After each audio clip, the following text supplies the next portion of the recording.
Coming up on This Week in Computer Hardware, AMD's AM1, the ultimate low-end gaming machine. Gigabyte's new motherboards, our favorite mechanical keyboards, 15-nanometer memory, and optical USB cables. It's all coming up next on Twitch.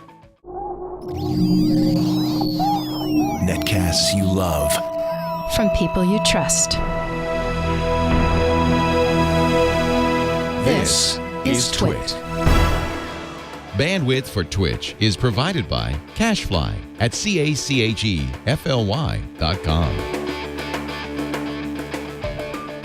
This is Twitch, This Week in Computer Hardware, episode 264, recorded April 24th, 2014, the ultimate low-end gaming machine. Welcome to Twitch, This Week in Computer Hardware, Twitch's weekly show that aims you to bring you. Well, we talk about computer hardware. We talk about tablets, laptops, occasionally phones. We might be talking about wearable hardware today, but most of the talking, I think, for safety's sake, should be done by my partner in crime, Ryan Shrout, who joins us from Kentucky, where there is no crying over basketball. No crying over basketball. Kentucky, hotbed of computer technology. I think that is a well-known fact. The Bluegrass Valley. If nothing else, I'm Valley. Here. So there's that. We had a funny. There's a whole bunch of stuff to talk about today, including a giveaway of an EVGA Hadron Air and a GeForce GTX 750. But I want to address a question in the chat room from Super ZB. Is it true ATI only released one major video card this year? Are they going out of business? I'm going to do the second one first. No. AMD is not going out of business. And two, it's April. There's a whole lot of year left. But by that same token, how many graphics cards has NVIDIA released this year? One. Oh, my goodness. The entire graphics industry is stalled. You heard it here first, ladies and gentlemen, on... That's actually not a false statement, but it's overly pessimistic, we'll say. Yeah. Well, and also they were releasing new GPUs like every 15 minutes in December. I just want to make that abundantly clear. I mean, Ryan turned around. There was another box on the doorstep, and he was spending almost another 72 hours. It was nuts. It was like that. But no, AMD's not going out of business. NVIDIA's not going out of business. And Intel and AMD's integrated graphics, while getting better each and every day, AMD, of course, having the lead in graphics performance and integrated, APUs. Neither one of them are going to beat a dedicated graphics card, certainly on the high end for gaming. If all you want to do is browse the web, go with the integrated graphics. You want to play a 3D game, spend a little bit of money. You want to do 4K gaming, you may have to spend all the money, but that's a conversation for later in the show because I'm so excited about Samsung's $700 monitor, especially that Ryan ordered one just so he can test it because I want 4K for my workspace, for my desktop at work. Screw 4K gaming, although it looks gorgeous. I mostly just want to have all the pixels on my desk. Yeah, I agree. Yeah. No. Tell us about the giveaway, the Hadron Air and the GeForce GTX 750. Just a couple of quick plugs up front, just so people get those, they pay attention to them. We talked about it last week real quick. We're having a giveaway from EVGA, a Hadron Air, which is a mini ITX case, and a GeForce GTX 750 from EVGA. And all you have to do is go to the PC Perspective page and fill out a form at the bottom, name, email, and pretend that you love April 15th instead of hating it for tax reasons, and tell us why. And you can sign up for that. I think we draw it on April 30th.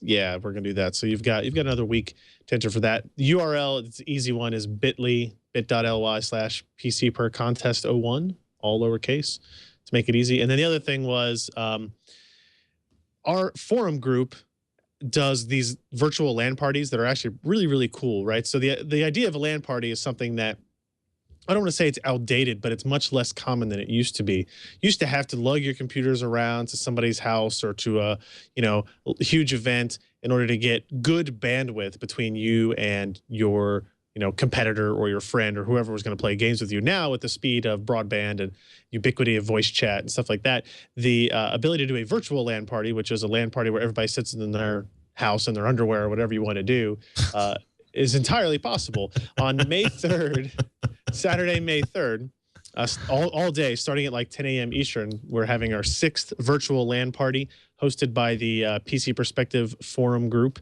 And if you go to forums.pcper.com, go into the gaming forum, you'll see it pinned at the top there. It's called just Saturday, May 3rd, 10 a.m. Virtual LAN Party 6. They're going to play games like Battlefield 4, Titanfall, Unreal Tournament 2004, which is an old one, but still a favorite. And, you know, they'll let you know in that thread if you need any downloads to get things to work. I think there's going to be some prizes given away as well. So if you're not doing anything on Saturday, May the 3rd, and you want to play some games with some PC enthusiasts and see how often you can kill me, you can do that, I guess. I don't know. It's fun. They're cool. And you don't have to drive anywhere. They're virtually. You don't have to take off your Kentucky underwear, and you don't have to get in the car, but you can have a great LAN party. Oh my God. Not even to shower. Nope. I don't even know how to touch this one, so I'm going to throw it in your lap. Jeremy Hellstrom wrote this up. Actually, half the internet's been raging about this one, but I'm going to quote the title and turn you loose. Quote, the FCC has painted itself and net neutrality into a corner. You know, if you go up to Tech Meme, you know, it's really funny. You know, FCC chairman to have net neutrality enforceable rules by the end of the year mandate that ISPs not act in a commercially unreasonable manner. Sounds like crap, doesn't it? There was like I don't have, you know, I don't really want to get into all of the politics about it other than to say that this is a really bad move. There's a post on Boing Boing that lists the FCC commissioners is plural email addresses: Tom Wheeler, Mignon, Slyburn, Jessica Rosenworcel, Ajit Pai, Mike O'Reilly, and it lists all their email addresses. And you know, it says, here's what you can, here's what you should email them. Here's what you should say. Here's what, you know, we think is the right way to go. I saw a thread going around Reddit.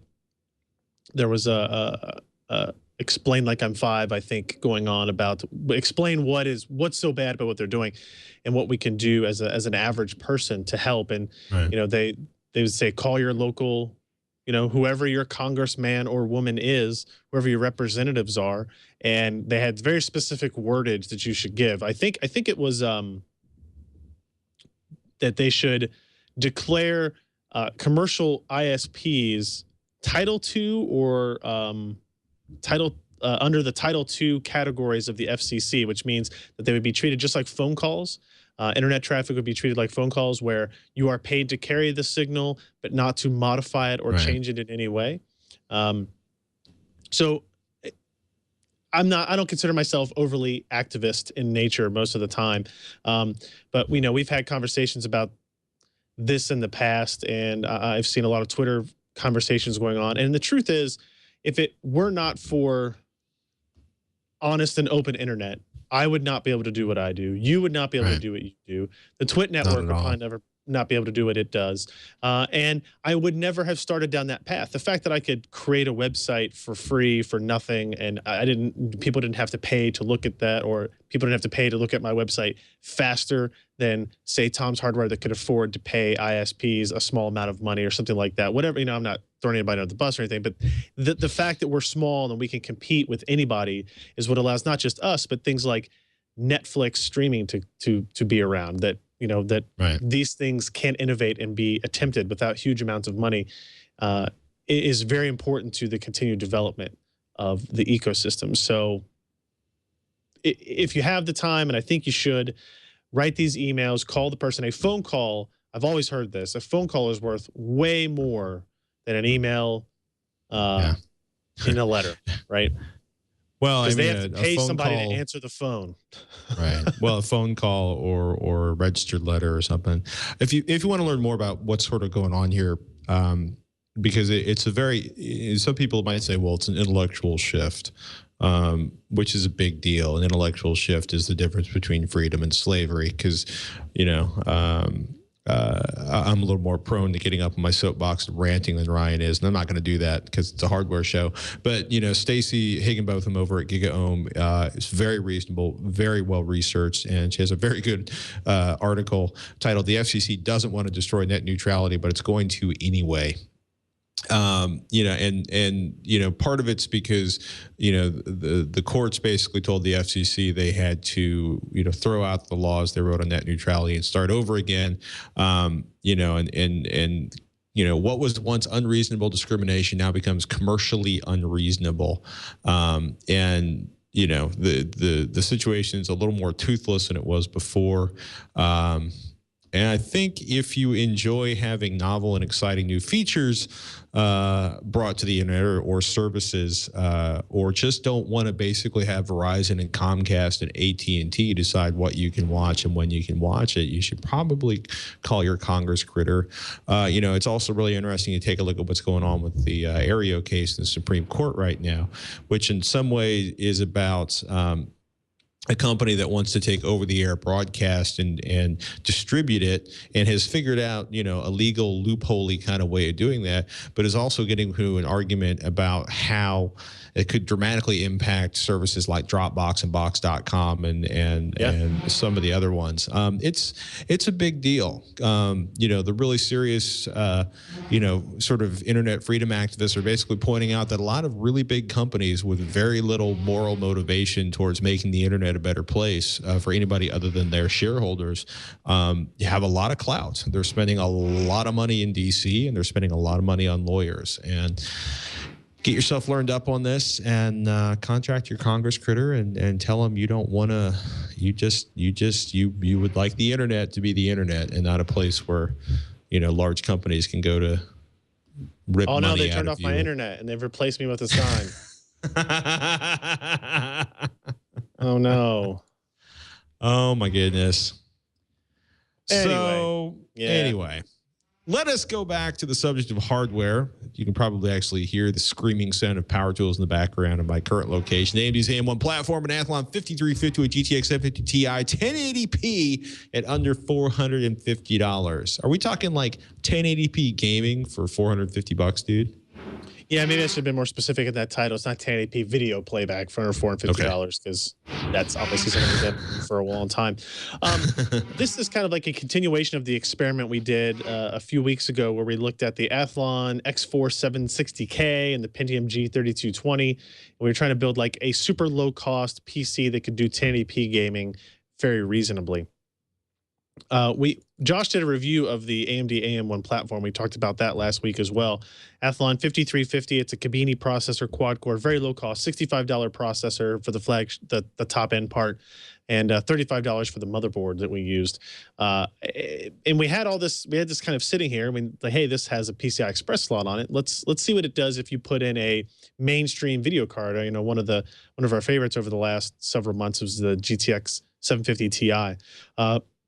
So we plugged that into the system and we're like, well, let's compare it. How much slower is this system with the 750 Ti than a Sandy Bridge E platform with a 750 Ti? And the differences vary from game to game, as you would expect. But I think it was surprising how many instances the very, very low performance Athlon 5350 was able to maintain a frame rate that, the same frame rate that the Core i7 3960X had. If you look at the graph, games like Battlefield 4 and Crysis 3 maintained almost exactly the same frame rate between the two systems. Other games like Metro Last Light or BioShock Infinite or Grid 2 had slight drops, but they were fairly modest, right? Going from 48 frames a second to 38 frames a second. But if you look at games like Skyrim or Civ 5 or Hitman Absolution, these games saw much more dramatic decreases in performance. And that's because they are more CPU limited in their encoding pathway, right? Or their rendering path. So, Skyrim goes from 61 frames a second to 36 frames per second. That's a significant drop. Hitman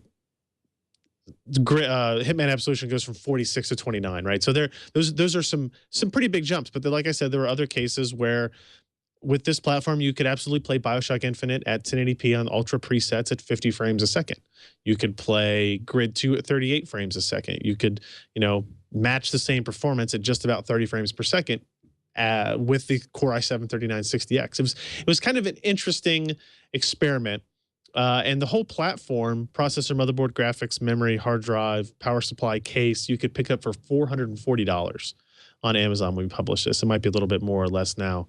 But that's pretty impressive stuff. And considering that, that's not what this platform is built for, it's not what it was designed for, kind of gives you an idea of where CPU scaling is in the world of gaming. I would still recommend if, at the end of the story, it's like, well, do we recommend somebody buy this and build this? Probably not.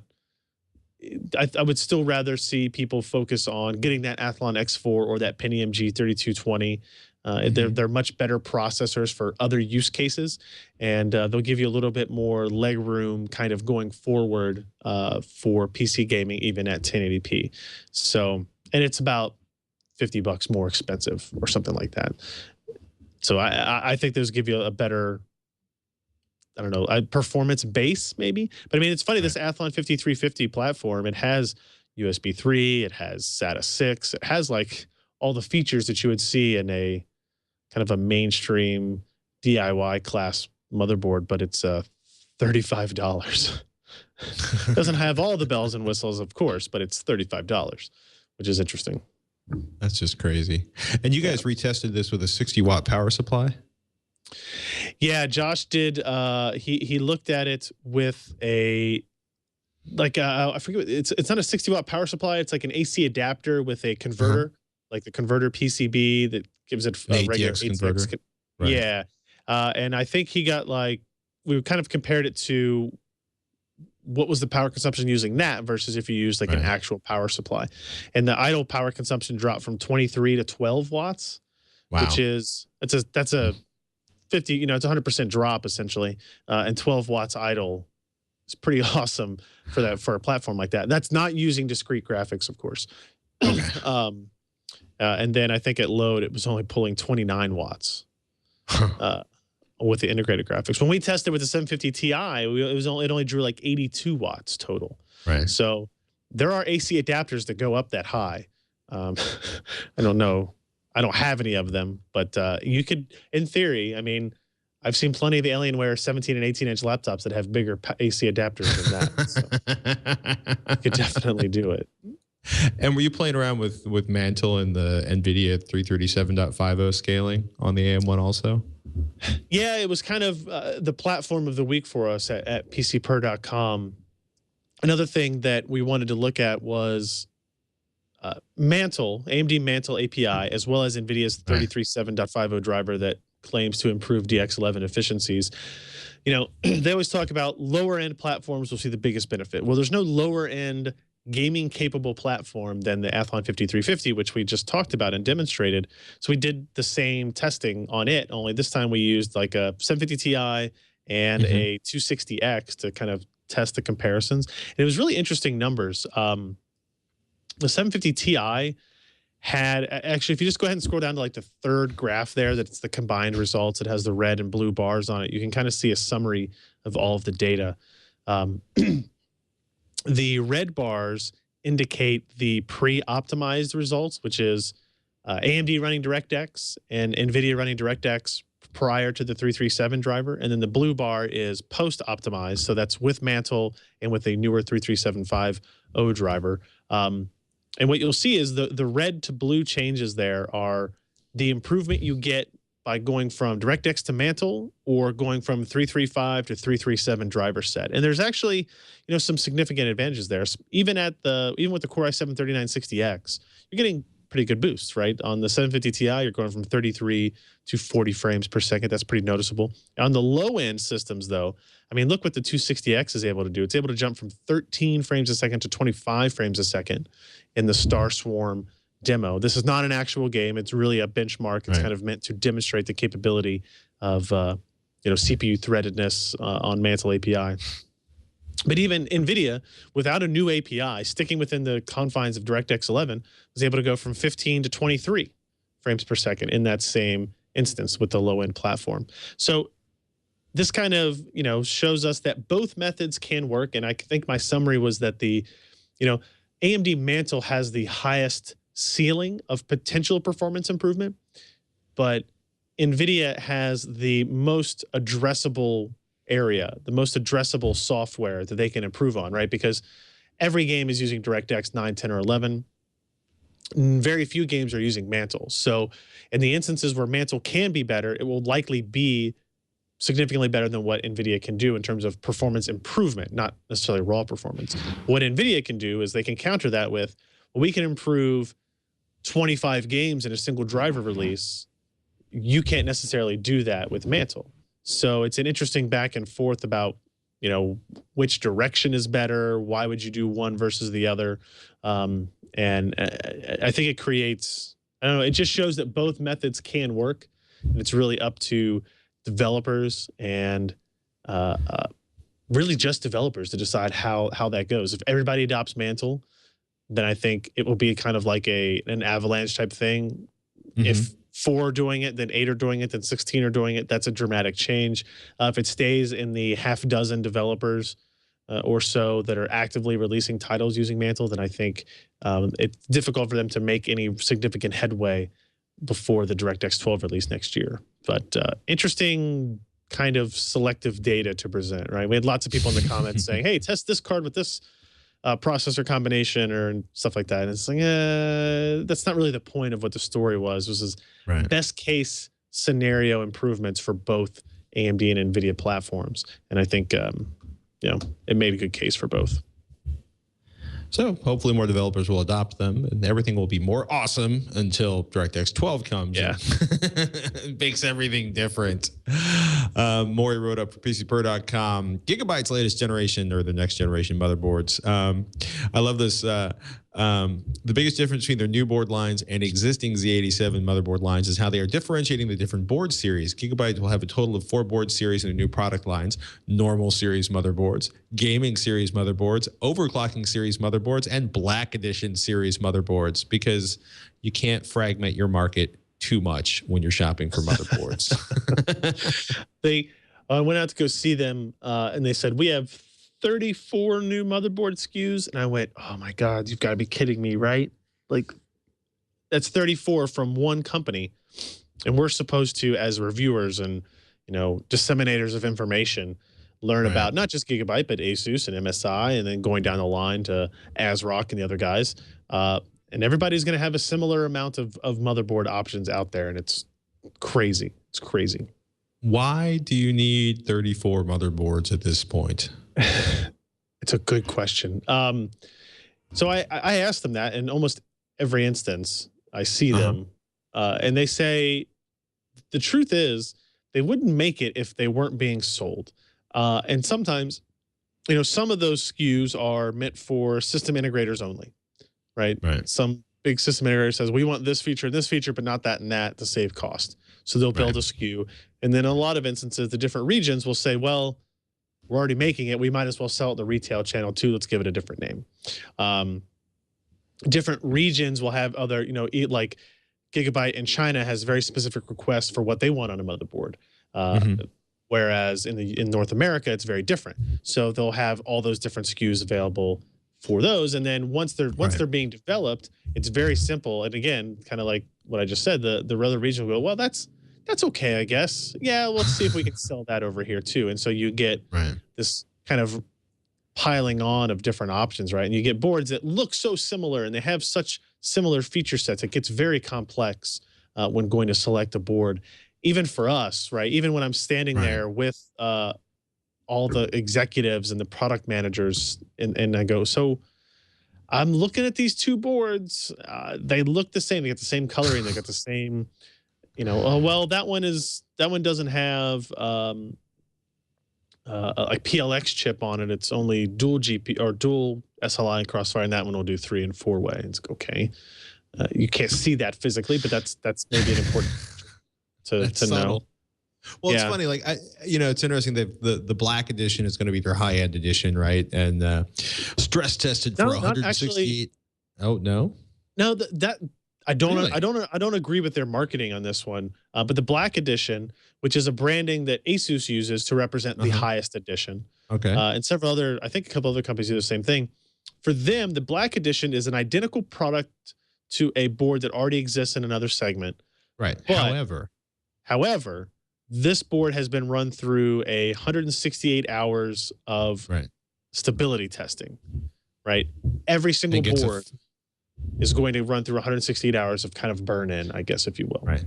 And they give it a, basically 7 days of burn in, running freaking Litecoin mining.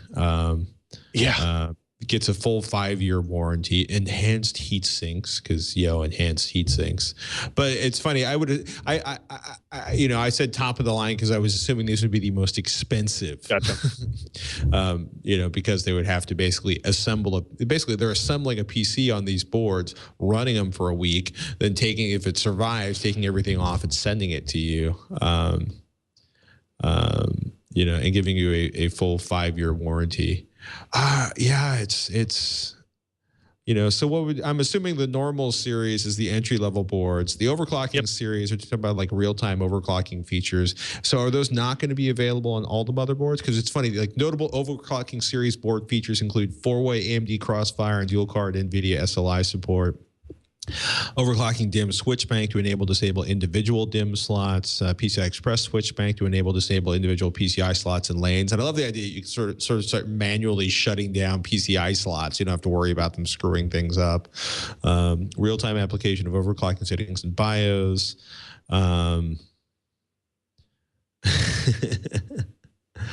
It's each series kind of has its specific features, but there's still a lot of overlap. Right. The way I look at it is the overclocking series is really targeted not just at overclockers, but at really, really extreme overclockers, LN2, dry ice, that kind of stuff.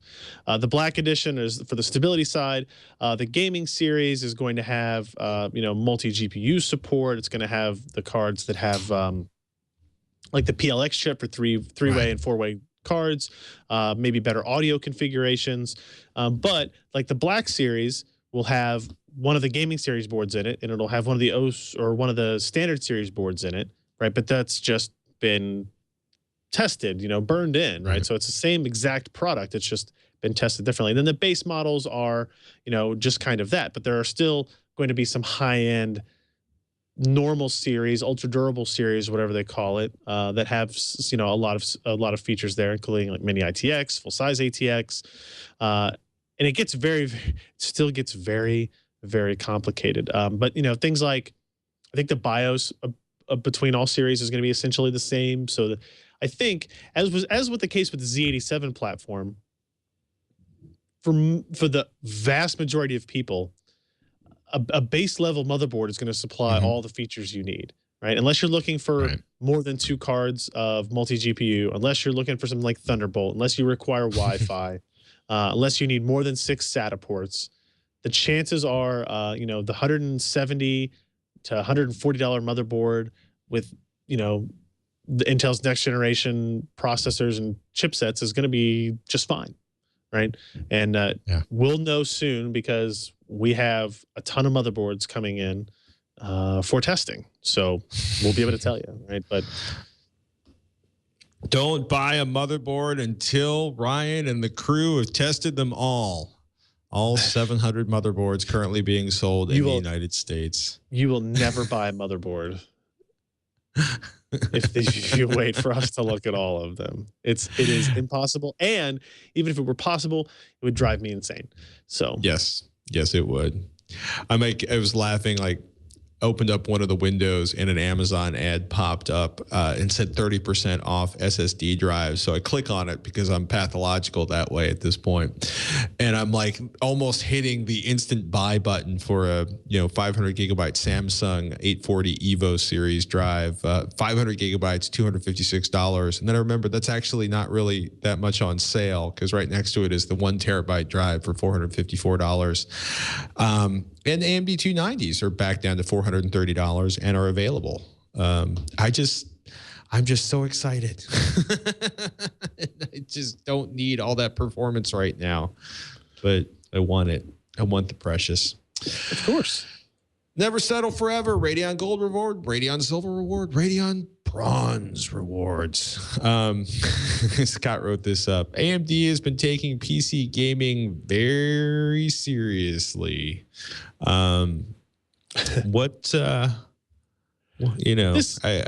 I like the chart down below. It gets kind of nuts. Yes. Basically, gold, you choose 3 games. Silver, you choose 2 games. Bronze, you get 1 game. And it's not going to be Sleeping Dogs, Hitman, Absolution, Tomb Raider, Thief, Murdered Soul, Suspect, Deus Ex, Payday 2. But you do have the possibility of selecting Mutant Blobs Attack plus Guacamelee, Banner Saga plus DYAD, Just Cause 2, Payday 2 is not on that list, Supreme Commander, Titan Quest, Total War, Shogun 2, Company of Heroes, Darksiders 2, Alan Wake, Dirt 3, Dungeon Siege 3. There's just a lot of games to choose from here. Yeah, it's interesting. AMD was really the first one to get back into game bundles with graphics cards, and it's they started out super strong, like awesome titles like BioShock Infinite were included in their bundles, but it's been a much slower process now. Like the games that they've listed here, even if you get the gold reward, the newest game out now is Thief. Murdered Soul Suspect is due out in June. Those are the only 2 new ones. Everything else has been part of a previous AMD bundle program: Tomb Raider, Hitman, Sleeping Dogs, Dirt 3, all that kind of thing. And a lot of people in the comments will comment, a lot of these games are $5 or $10 on Steam now or on Steam sales. It doesn't have the same financial appeal that it did when you were getting like $150 worth of games for free for buying a $300 video card or whatever it was. This is much less dramatic than that. They still claim that they're going to have more editions for this bundle program this year between now and August. I don't know what those games are going to be, but if you're going to buy a video card anyway, free stuff is free stuff, I guess. So I think, if you buy them at Newegg or at Amazon, I think those deals are currently running right now. I think that's actually live. Yeah. So if you buy a 280X for $250, you get 3 games for free. It's a long and complicated list of games, but 3 games nonetheless. So, in case you wanted your USB 3.0 to be just as complicated as Thunderbolt almost was, I'm mocking. This is actually kind of fun. Another one Scott wrote, Corning USB 3.0 optical cables now available. So this is Corning, as in the fiberglass and glass company. They're going to extend the range of USB 3.0 without degrading performance. It's cable you're looking at. There's a little bit of it showing up there on the webpage, PC Per. It's a 10 meter, that's 30 feet roughly, male to female USB 3.0 A to A cable. So essentially a 10 meter USB 3.0 extension cord. And if I am not mistaken, it basically takes the USB 3.0 signal, converts it into a visual, converts it into light, sends it to the other end of the cable and converts it back into the signal you want. For a mere, ladies and gentlemen, $110 US on Amazon.com. Technically just $3 to $4 a foot. 20 to 30 meter cables will be coming later this year. And apparently there might be a less expensive source, eAccuTech, eAccu-tech.com. No, that's selling for $110. And you need to call, chat, or email for product availability. Is this just because Corning was ticked about the whole Thunderbolt going to copper? I don't know. That's an expensive cable, though. It's cool. Yeah. I've always wanted, optical wiring in my life. Other than a spin of cable. I guess I do. I want fiber optics everywhere, but first I want internet connectivity to all the places I go as well. So I think the best part is that the $110 USB 3.0 optical cable being sold on Amazon is from eAccuTech. They did. I did see, totally off topic, the Cincinnati Bell fiber truck is at the top of my neighborhood. So I'm getting close. I'll just So run close. one of those USB 3 cables up the street to the junction box. Like, no, it's cool. It's optical. Just plug it in. We'll be good. USB 3 modem. Ready. Word. All you just need is one of those 30-meter cables. Toshiba 50 nanometer, 50 nanometer flash memory in mass production. What's this going to be? What's this going to do in terms of sort of memory sizing, scaling, and what form of memory are they actually producing at 15 nanometers? Oh, 15 nanometer MLC. Yes. TLC following in June. Yep. So this Small, dude. very, very close. Availability very soon on this. It's a $4 billion joint venture between SanDisk and Toshiba. Mm-hmm. That's a large amount of money. The 15 nanometer MLC is already in mass production, as you said, with TLC following in June. What's interesting about it is every time you have flash memory and you shrink the process technology, you also lessen the amount of wear that each of those cells is capable of handling. For example, the 20 nanometer flash used in a lot of modern SSDs now has about 3,000 writes. Mm-hmm. This will be about 1,000 writes. So that's a pretty significant drop. When we talked last night about this, I asked Alan specifically about that. I was like, well, is that something to be concerned about? The advantage is because now you're shrinking it from 20 to 15, that's also a significant drop. So they can over provision much less expensively to make up for that capability, right? So he didn't seem to be worried. This is something that Intel and Samsung and other guys have gotten past and figured out the algorithms to correctly, separate these things or to keep them from falling on their face. And there's no reason they wouldn't figure that out now. Does not mention anything about you can go out and buy yet. We're curious to see what products it'll be in. Toshiba owns OCZ now, so that's something to look at, right? So I imagine we'll probably see them there first. But SanDisk is obviously interested in these things. Hopefully, what 20 nanometer did was drop prices and increase capacity capability on SSDs, and that's what we expect 15 nanometer to do. And even though it is dropping the write capability of the cells, I don't think it'll have a significant impact on reliability in the long term. So that's what I hear. There you have it. Yeah.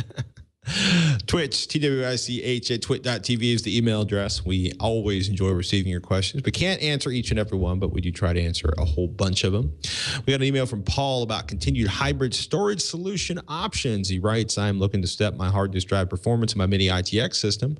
I'm currently running an Asus H87i Plus motherboard with an Intel Core i5 4570, 8 gigs of RAM, an EVGA GTX 650 2 gig video card, and my OS and everything installed in a 1 terabyte Seagate hard disk drive. I'm looking at either a Seagate SSHD, the 1 or 2 terabyte 3.5 inch versions, or adding a 60 gigabyte SSD and utilizing Intel's hybrid technology, I believe called rapid response.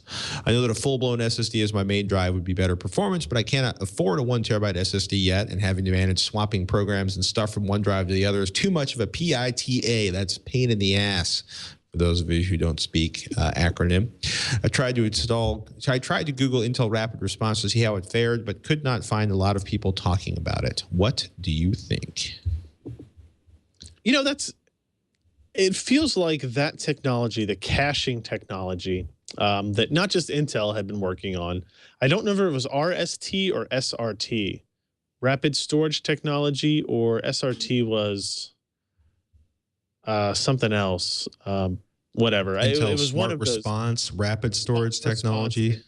Yeah, I think it was Smart Response, and RST is just the driver for their controller as a whole. Regardless, they weren't the only ones kind of creating, hey, add a small capacity SSD to your system, create a caching drive for your standard hard drive. Other companies were doing it, but that option kind of fell off the radar, I feel like, as the prices of SSDs continued to decrease, right? Where you weren't paying $150 for a 100 gig drive anymore. You were paying, $150 for a 250 gig drive, that suddenly changes your mindset on what you have to do, or what you can do, I guess, with your finances. That being said, the software still works. It still works Right. fine. I would recommend he says he's either looking at a Seagate SSHD or a 60 gig SSD, and those are essentially the same process. Like this, you're doing Right. the exact same thing. I'm trying to see how much cache the 3.5-inch SSHDs have. I can't remember. Is it 32 gigs? I want to say. I don't know. I think it's 16 gigs or something like that, right? Yeah. Let me see if It's I can. it's relatively small, I think. Yeah, I almost want to say it's more like 64 megabytes, but I don't think it's quite that small. Here we go. Yeah, I don't know. I can't remember off the top of my head. But I would say that if you can afford it, you can get a 250 gig SSD on its own for $150 now. Right. I think $160 now. That makes a lot of sense to me. You'll still have to. I know. His complaint is that he doesn't want to have to move things back and forth. You would still probably have to do that occasionally, with a 250 gig drive, depending on how many games you have installed and what other media you happen to have. But you do it much less often. Right. Than if you're running off a 60 or an 80 or something like that. So I did find the actual specs on the current Seagate, basically the laptop SSHD and the laptop thin SSHD. The 1 terabyte laptop SSHD has 8 gigabytes of MLC NAND and then 64 megabytes of DRAM cache. So it has both. But you're looking at about 8 gigs of cache. And it's funny, right? Because we don't think about it too often, but your main system memory in Windows is going to be used to cache your most frequently accessed data. It basically packs whatever system memory is not being used for applications. It packs your most commonly accessed stuff inside of there. And there's just a lot of options out there in terms of there's a lot of options out there. It's caching is being done in so many places, I guess is what I'm trying to say. Not just, you can do it in the hard drive. You can do it by adding more memory. You can do it by adding, a hybrid hard drive. And it's funny, I can't find the Western Digital one that came out recently that was so good. Oh, the Black 2. That was a 2.5-inch drive. Yeah. And it had a really interesting, it didn't do caching. It had both. Yes. It had an independently addressable SSD and an independently addressable traditional spindle-based drive in the same unit, which is really, really cool. But it's a 2.5-inch model, so you're limiting, your capacity on the SSD and your performance on the HDD when it comes to that. But well, Alan liked it, so maybe that's more of a laptop thing. But for $234, you essentially get a 120 gigabyte SSD and a 1 terabyte hard drive, and you don't have to deal. You basically, it's simpler. At least it felt simpler to me. It's a 2.5-inch drive, so it's meant for laptop upgrades, but you can definitely use it in a desktop environment. It's just the hard drive portion won't be as fast as the hard drive portion, in a 7,200 RPM traditional spindle drive, I guess. So, yeah.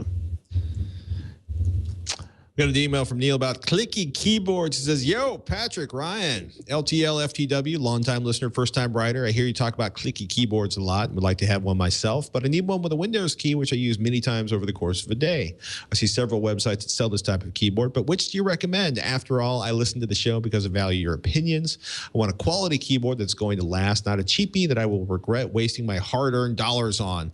Thanks for the show and your help choosing a keyboard, Neil. I've said it before, I'll say it again. I am a big fan of the IBM Model M. Okay, when's the last time they made that, though? it doesn't matter because they last forever, yo. And it was really funny. Somebody saw a picture because we had this 4K, we have this Puget Systems 4K gaming rig in house, and it's just ninja. It's got the Asus monitor, the PQ321. It's got dual AMD 290s. It lights up, it glows. 4K gaming is ridiculous. And I attached my IBM Model M to it, and I was mocked thoroughly on Twitter, but I felt vindicated because one of our resident gaming enthusiasts sat down, used that keyboard, and was like, "That is the keyboard I've been dreaming of." And I was like, I think I got 6 of them at home. He's like, "Oh my God, you know what they sell for on eBay?" I'm like, "I don't care. I'm not selling them on eBay." But there's a ton of options. There's been just a serious revival in mechanical switched keyboards in the last year. From the eminently practical and simple to the stuff we saw like at Corsair, where you can basically, program LEDs under each individual mechanical key. Do you have a particular favorite, in terms of mechanical keyboards, or do you try to avoid them in order to keep your wife from beating you to death when you're gaming in the house? Or do you even game in your house? Are you allowed to game in your house?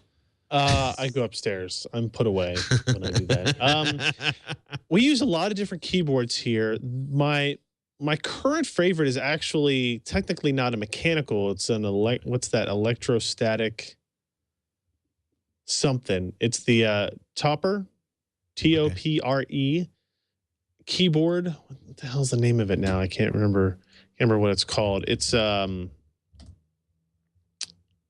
Topper Type Heaven keyboard. TOPRE is the brand. Type Heaven is the name of it, and it's like it combines the feel of the Cherry switches with significantly less noisy switch, and it does react a little bit differently. It's a fairly expensive unit. I think it was $120. It's currently selling for $150 on Amazon. $150 on Amazon. Okay, and that is, it's a Japanese company. It's a very interesting design. I like it a lot. I think Seasonic is responsible for them in the U.S. They're the U.S. distributor of it. The keyboards are an interesting thing because you really have to use it for a significant amount of time before you can kind of come to a conclusion about it. It's very easy to just type on a keyboard and go, yeah, I get it. We use a lot of the Corsair Vengeance series here as well. They have some backlit, some not. They have some, with a lot of macro keys. They have some that don't have all the macro keys. One thing that I do wish this Topper had was media keys, like media control keys. I know why the Model M. That would be the IBM Model M you're looking at for the folks watching along at home. I understand why that keyboard doesn't have multimedia keys on it. The Topper, the idea is they were trying to make it kind of look like that, and they didn't want to add things like play, pause, next, volume, stuff like that. But I used those keys a lot on like just my generic Microsoft keyboard or whatever. And not having them it took a little while to get over. But now that I use this, I type all the articles we have on this keyboard, and I do really enjoy it. As long as you don't need any of that extra functionality. Yeah, that's a good one. Wow. Is that an Amiga or something? Like, I don't even. Oh, it's a typewriter. Clever.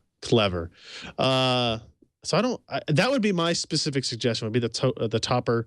TOPRE, and I don't even know if I'm pronouncing that word correctly. I think I said Topre for a while, and people corrected me on that. So I'm going to go Topper. I'd like to say Topre. My Topre keyboard. It does sound fancier.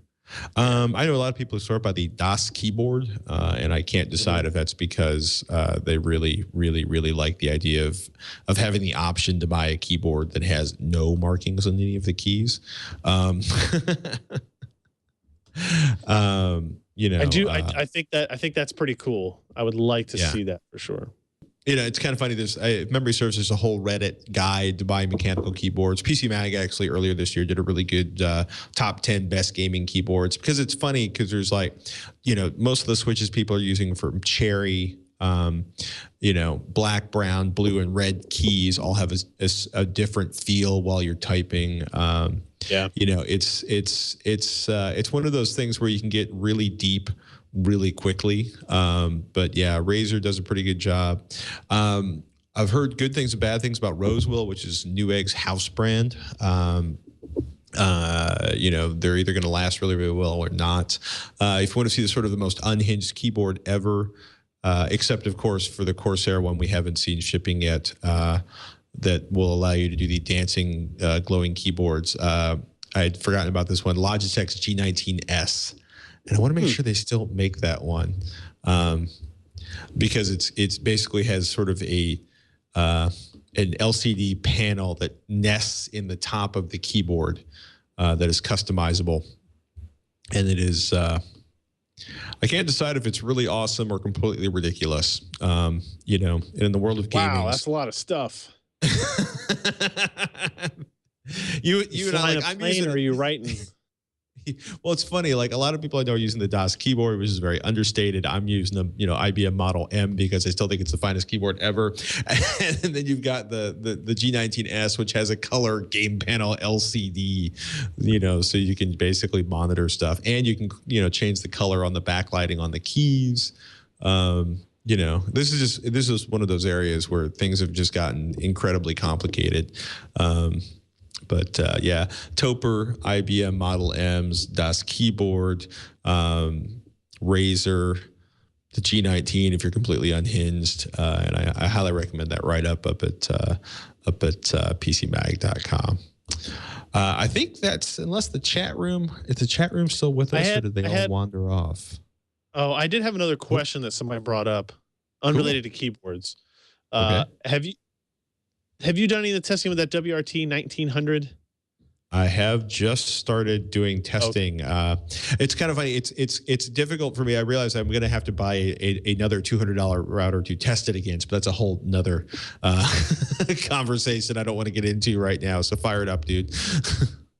Talix was just asked, like, if we had any thoughts on the firmware situation for it, which was, that they were talking about it being DDR-WRT and OpenWRT ready, but it's selling and shipping, and Linksys was. Okay, so there was basically, and I don't know how much this has to do, man. So short answer is that, which is kind of something that I could have sworn I said was probably going to happen back in January, but Belkin, which is essentially the new owners of Linksys, Belkin developers have submitted their complete firmware to OpenWRT, and I don't know where that is in the process. I've actually seen the page where they basically posted the fork to bring that under the OpenWRT fold, and I apologize. I did not know this question was coming, so OpenWRT, Linksys. That's what happens when we take our questions from the chat room. Well, I'm a wild man. There's a post on ddr-wrt.com where they talk about it. To avoid confusion and frustration for early buyers and users interested to use this router with DDR-WRT, we'd like to clarify the current situation of development work. Despite information published by some news services indicating an early availability of DD-WRT for the 1900 AC, there is currently no specific release plan for this router. Because it's using an all-new Marvell Wi-Fi chipset, we first need to run a very detailed evaluation, since each vendor uses specific driver architectures that need to be integrated.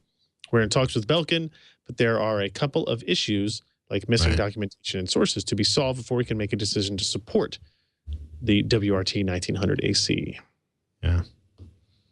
Yeah, it's funny, like GLP, one of the developers on OpenWRT, yeah, most important part that is missing is a usable driver for the Marvell 802.11 AC wireless chipset. So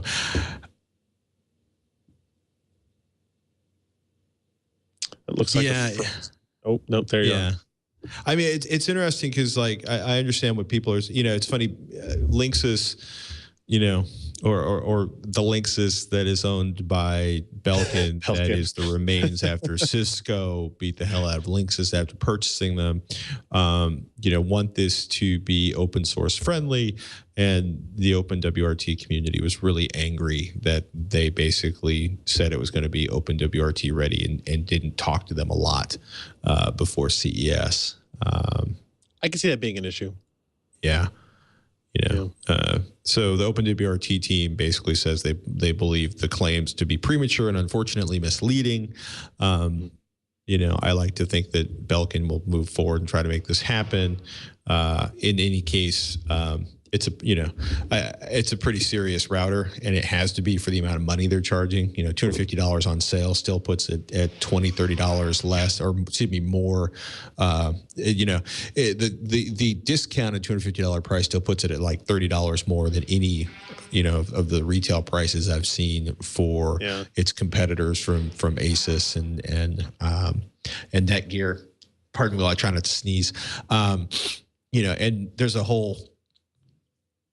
really good discussion up on smallnetbuilder.com that talks about 1950 and what that really means in terms of performance, and that's something I'll talk more about on Techzilla. I'm going to do a basic review of it on Techzilla. For speeds and feeds, I'm going to say you should definitely read the Small Net Builder review, because he is so much better equipped to do full-on testing. Oh, sure. I am doing it in sort of a I am going to, I've basically replaced the router in my house with it and discussing the sort of real-world performance and what it means. Cool. It's an interesting router. It is more of a small computer than a router. Whether that is necessary is an entirely different conversation. It's an interesting box. I like the antennas, but we'll talk more about that next week when I have sort of filtered all of this into a cohesive review.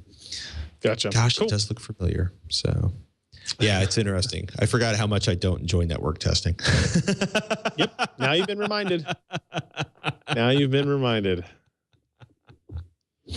So, well, yeah.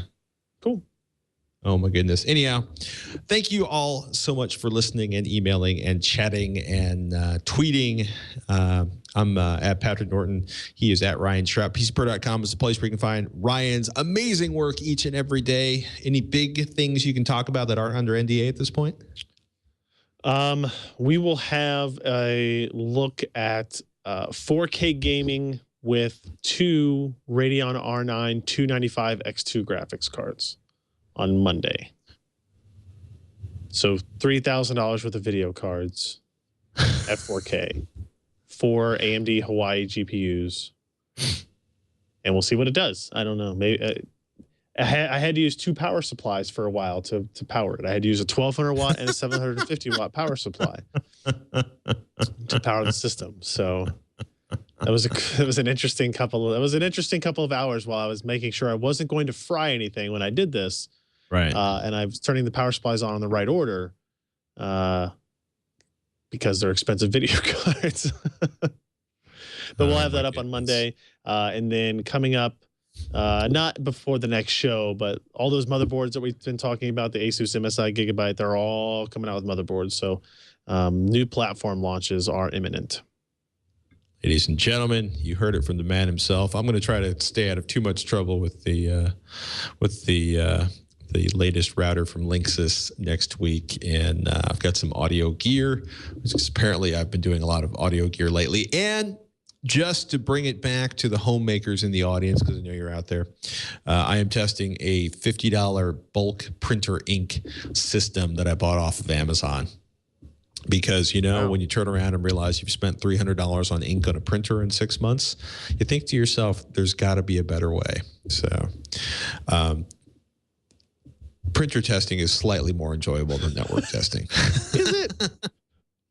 I guess. You get to, when it works. When it doesn't work and there's ink everywhere and you're thinking to yourself, I'm going to need more 90% isopropyl rubbing alcohol.